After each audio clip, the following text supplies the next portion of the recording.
webinar is about best practices in newborn screening. And so without further ado, I'm going to kick things off with dried blood spot collection. So the first step in the dried blood spot collection process should be informing the parents or guardians that the newborn screen will be collected. We have an information sheet attached to the newborn screening card that should be handed to parents at the time of the newborn screen, as well as a pamphlet about newborn screening that can be ordered through VWR. We have more information on how to order this on our Submitter Hub website. Tip sheets that can help guide the conversation with parents, as well as an FAQ with answers to frequently asked questions, are also available on our Submitter Hub website. Newborn screening is done under a model of implied consent in Ontario and is considered standard of care. However, parents should still be informed about the newborn screen and what it is so that they have the opportunity to ask questions and opt out if they wish. If parents have questions that are beyond what you're comfortable answering, you are always welcome to direct them to the clinical team at NSO, so myself and my colleagues, and we would be happy to help address any questions or concerns they may have. The second step in the process is completing the newborn screening card. Every piece of information requested on the dried blood spot card is intentionally included because it's important either for screening logic or to ensure timely and appropriate follow-up as needed. Correctly completing the card can avoid unnecessary follow-up calls to you whom we know are very busy. I've highlighted two pieces of information we often get questions about. So at the top, the first arrow here, if the guardian is not the parent, so for example, if the child is adopted or in CAS care, please indicate the contact information of the person who should be contacted if follow-up is needed and indicate who they are in the box below. The primary care provider box at the bottom, so the second arrow, can be left blank if the infant does not have a primary care provider. Once the card is complete, measures such as feeding, skin-to-skin contact, and sucrose can be used to comfort the baby. Then it is helpful to warm the infant's heel to improve blood flow. The heel should be punctured using a lancet with a tip no longer than 2 millimeters. There are shorter tips available for smaller, low birth weight babies. The first blood drop should be wiped away with a sterile gauze. Then allow the second drop to form by intermittently applying pressure.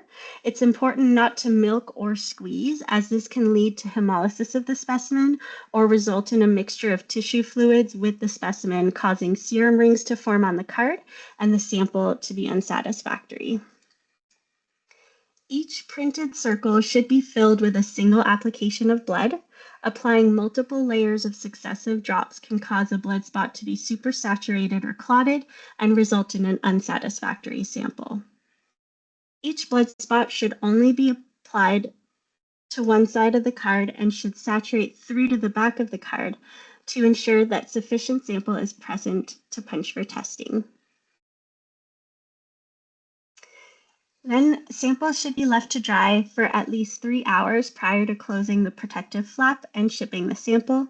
Samples should be shipped as soon as possible once dry. NSO is open to receive samples Monday to Saturday, so if your site is eligible for Saturday shipping, please ensure that samples that don't make the Friday shipping cutoff are shipped on Saturday. Some of the disorders we screen for can present suddenly, and sometimes the initial presentation is sudden infant death, so timely receipt of samples can literally save lives. With spinal muscular atrophy, children progressively lose motor neuron function, so the sooner we make a diagnosis and initiate treatment, the more motor neuron function we can save, so timing is really important. Samples should be collected at 24 to 48 hours of life, ideally at 24 hours of life. If a sample is collected at less than 24 hours for any reason, a repeat sample should be collected at 24 to 48 hours.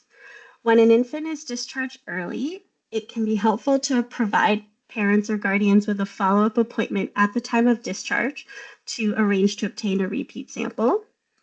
It can also be helpful to maintain a log of infants that require a repeat newborn screen to help ensure that repeat samples are collected and to facilitate communication with NSO. When an infant is transferred to another facility, information pertaining to the newborn screen should be included in the discharge summary and communicated to the receiving hospital. When an initial sample is unsatisfactory and a repeat sample is required, it's important to contact the family as soon as possible to arrange for a repeat to be collected, as delays in sample collection mean a possible delay in diagnosis and treatment. So there are some special considerations I'd like to highlight. So premature or very low birth weight babies should have a second sample collected at 3 weeks of age to ensure appropriate screening for congenital hypothyroidism and severe combined immune deficiency. When possible, NSO recommends holding the administration of TPN for 3 hours prior to the collection of newborn screening samples. Also, packed red blood cell transfusions can impact the screening results for galactosemia and hemoglobinopathies. So for infants who need a packed red blood cell transfusion, NSO recommends collecting a pre-transfusion sample when possible, even if this is at less than 24 hours of age. If the first sample is collected at less than 24 hours, then a repeat should be collected as usual at 24 to 48 hours. There's no need to delay the collection because of the transfusion. If a pre-transfusion sample was not collected, a 4 to 6 month post-transfusion repeat is required to ensure appropriate screening for galactosemia and hemoglobinopathies. Most of the time when a pre-transfusion sample is obtained, a 4 to 6 month repeat is not required. The clinical team at NSO reviews every post-transfusion sample received and will indicate whether a 4 to 6 month repeat is required as a comment at the bottom of the newborn screening report. So I have an example here highlighted in green. So please make sure to look out for these comments so you can let families know if they will need to plan to come back for a 4 to 6 month repeat. We have lots of information and resources for you on our Submitter Hub website. We no longer have a paper manual, so please make sure to check out our Submitter Hub website for all the most up-to-date information and resources. We have videos demonstrating how to collect newborn screening samples and when to collect samples under special circumstances, as well as how to access newborn screening results in OLIS. We also have lots of helpful tip sheets and information sheets for healthcare providers and parents, as well as several e-learning modules. However, if you have any questions, you are always welcome to contact our clinical team by phone or email, and I have our contact information listed here on the slide.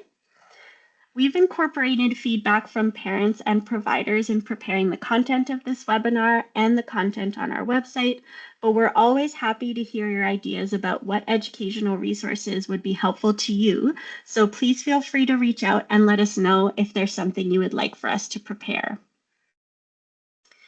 Of note, although it is embedded in the NSO website, the Submitter Hub is its own website and it has its own search function. So if you want to search for any specific resources, please make sure you're in the Submitter Hub and not the main page of the NSO website to make sure that you can access all of our submitter resources and protocols. So that's the little arrow at the top here. I showed the search spyglass that you can use. And so now I'm going to hand it over to my colleagues to talk about point of care screening.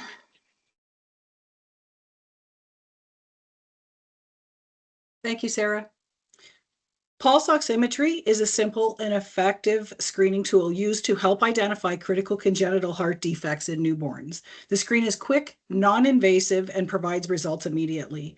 It's typically used as a third layer of detection in combination with prenatal ultrasound and postnatal physical exam. The CCHD screen is intended to identify affected newborns who may appear well but have underlying hypoxemia or a notable difference between the pre and post ductal oxygen saturation levels. In the immediate newborn period, babies with CCHD can have a normal newborn exam with no heart murmur and no clinical cyanosis, but most will have hypoxemia. The CCHD primary targets are duct dependent and cyanotic. So a PDA or patent ductus arteriosus can provide enough blood flow to mask a critical defect.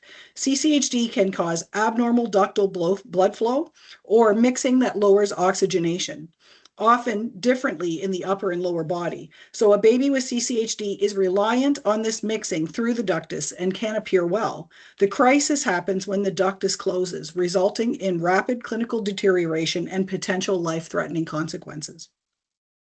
The goal is to identify the issue while the newborn looks well with an open ductus prior to clinical collapse.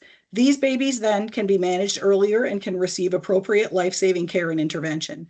Because CCHD screening measures oxygenation, it can also detect other diseases in newborns that cause cyanosis, including respiratory issues, sepsis, delays in transition, and other secondary targets.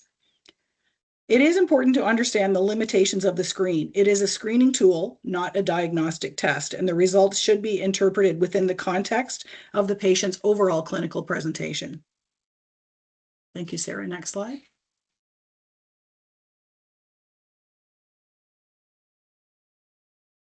CCHD is a well baby screen. It is intended for asymptomatic term or near-term infants. That means we screen only those who are appropriate and eligible. That means no supplemental oxygen, no assisted ventilation, breathing independently in room air, vital signs normal, so no tachypnea. You need to have access to the right hand and either foot for proper probe application. And the intended length of stay should be 7 days or less. The timing of the screen is important. So screen between 24 to 48 hours. It's the same as the blood spot collection. The earlier during that time frame, the better. Screens performed before 24 hours are associated with a much higher false positive rate, likely due to incomplete transition. As we said, the screen compares two separate consecutive oxygen saturation measurements, a preductal and a postductal. The baby should be in a quiet, alert state if possible. Perform the screen prior to any activities that would disturb the baby, like the blood spot, for example. Apply the probe to one of the sites, and once you have a reliable signal, observe the SpO2 value for 30 seconds, noting the highest value achieved during that time, and then repeat for the second site. Also note any substantial fluctuations or episodes of desaturation. Evaluate the two measurements using the approved NSO algorithm while also considering the whole clinical picture. Escalate and refer to a physician for urgent assessment and next steps. Complete the point of care documentation form. And keep in mind that every baby will either have a result for the screen or a valid reason the screen wasn't performed. Fortunately, most babies pass this screen without an issue on the first attempt. Thanks, Sarah. Thank you, Robin. For biliary atresia best screening, best practices, we want to highlight a few points for everyone. So first, we want you to show the original Infant Stool Colour Card to parents while you're explaining the purpose of the screen. It is a screen for a rare liver disease that can be detected by identifying pale stool within the first 30 days of life. So show the parents that Infant Stool Colour Card, the original one we provide to your organization while explaining this. And don't tuck it into the discharge packages. We really want you to pull it out while explaining it. The other thing is we want frontline healthcare professionals to stress the importance of using the original card, not a photocopy or an online version. There isn't an online version. And that's because this card was developed with really importance put on the actual color of the stool. It's been validated to be an effective tool to identify babies who have pale stool that have biliary atresia. So we only want families going home with an original Infant Stool Colour Card, not a photocopy. And again, there is no online version. But to help you support families in doing this screen at home, which they're doing, have them scan this QR code. This brings them to a parent landing web page, which has been recently improved. There is a short cartoon video for families to actually explain how to do the screen at home. There is a normal stool color reference that our colleagues at Sick Kids were kind enough to have us link on this webpage. And as you know, the Infant Stool Color Card is translated into 30 different languages. Now, when they scan that QR code, this brings them to that link to those translations to use in conjunction with the original Infant Stool Color Card. The other thing we want you to really highlight to families is if they see pale stool, contact us. They can call us, email us, or use the web form. We will then take it from there. And the other really important reason we want them to have the original card at home is when we do our clinical assessment with these families, we ask them to put the original card in the pictures beside this diaper with the stool they're concerned about. This is because we have realized that our smartphones are color correcting all of the colors, including the color of the stool. This gives us a control, the original Infant Stool Color Card that we can use to make a screening determination. The other best practice is we want to document that you gave out the Infant Stool Color Card and the education to these families on the point of care card, which we're going to talk about at the next slide, and also in your medical record, the patient's record. This is because if we have biliary atresia case that's been identified outside of our screening program, we will reach out to your organization to see if the families were given the Infant Stool Color Card so they can do this screen at home. The final best practice is we want you to have a robust supply of Infant Stool Color Cards and not to ever run out. So you need to have a reliable system for reordering these cards. And again, they are provided to your organization from our distributor, BWR. We're happy to help, and you should have a large supply of Infant Stool Color Cards. Next slide. So as I mentioned, documenting, this is the point of care card, and Robin talked about this also. So our goal, it's the former CCHD card, but our goal is to have no blank cards come to Newborn Screening Ontario. So for CCHD, every baby should either have A, B, or C filled out. So A, this is a repeat dry blood spot. We heard from Sarah that there's many reasons we need to repeat the dry blood spot. So you can just check off there. This is a repeat. We're not redoing the CCHD screen. B, well, this baby was appropriate to screen for CCHD. So in section B, the date, the time of the screening, what the O2 saturation values were, and what the screening determination was, a pass, repeat, or refer. And then finally, section C for CCHD. This baby was not appropriate to screen, and we've listed many of the reasons there that the baby shouldn't be screened. They were on O2. They were expected to be in the NICU over 7 days. There's even another section. If you can't find your reason there, write it in. We want no blank forms sent. And finally on this form is now the BA screening checkbox. So this is to tell us that you have given the family or will give the family the Infant Stool Color Card so they can do the screening at home. You just check off that it's done and the education's been given. This is a way to communicate back to us at NSO that this was done and these babies had this standard of care screening opportunity. Next slide, Sarah. So finally, in summary, this webinar was really to talk about our best practices. And we want to highlight that the babies that we screen, these babies with the conditions we screen for on newborn screening, they all appear healthy at birth. And often there is no prior family history of the condition or disorder. The reason we're screening is that early detection of these conditions have all shown to improve health outcomes. The sooner the condition is identified and the treatment begins, the better the outcome. Timing matters. That's what we're really trying to tell everyone. We want to identify these infants early.